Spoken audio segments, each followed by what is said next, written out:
Hello, my name is Parker, and welcome to my channel if you are new here. If you haven't gotten the chance to check out any of the previous episodes of this series, I do suggest you go do so now, as it is day 27 of Echoes of the Past October, a month-long prompt event being run by none other than Typically Untypical. If you haven't gotten the chance to check them out, please go do so now.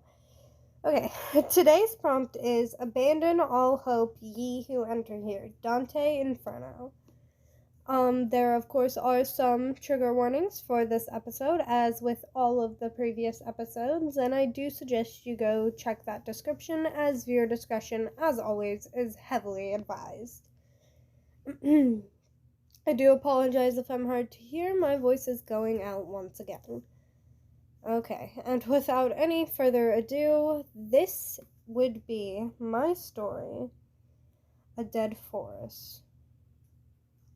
Janus was a strong person, and that meant he would do what he had to in order to follow his own moral codes, or so he claimed. He was driven away from society that he had once called home after an accident that had left him blind in his right eye.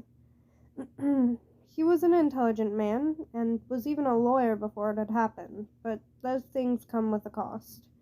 One of the people who had ended up in prison because of him had set the building on fire, and he hadn't gotten out without injury. So, after that, the town made it clear that because he had been branded, he was no longer welcome, and he left.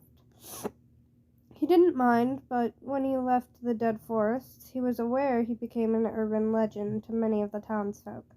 Many spoke of the truth in a way, however, they put a twist on his accident.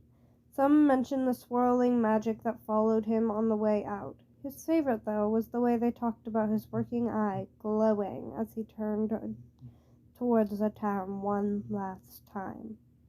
Each story had truth to it. He was well aware he wasn't truly ever welcome due to his magical capabilities. Yet each story had painfully false lies.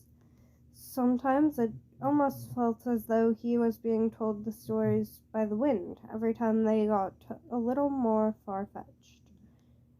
Eventually, though, the children began to make a game of coming close to the forest and pretending they would go in. It was a dumb idea, really. After all, it was dangerous even without the terrifying warlock who lived within. He sighed in frustration. One day, one of them would get brave and actually wander in. He needed a plan for that day. Maybe he hadn't expected it to come as early as it did, but at least he was prepared.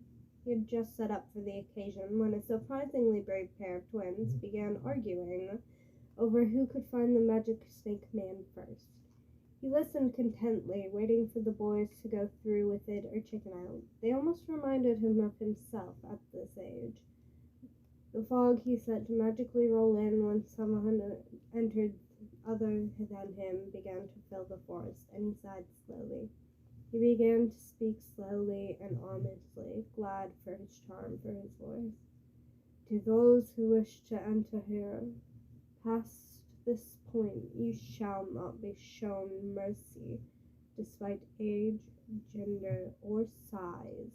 Once you enter here, there will be no return, he hissed harshly. The pair of boys stuttered before turning back towards home, towards safety.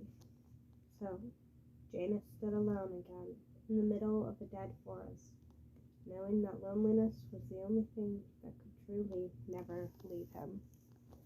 I do hope you guys have enjoyed today's episode. This was timed really well. And I will see you all tomorrow. Have a wonderful day, and remember, be safe.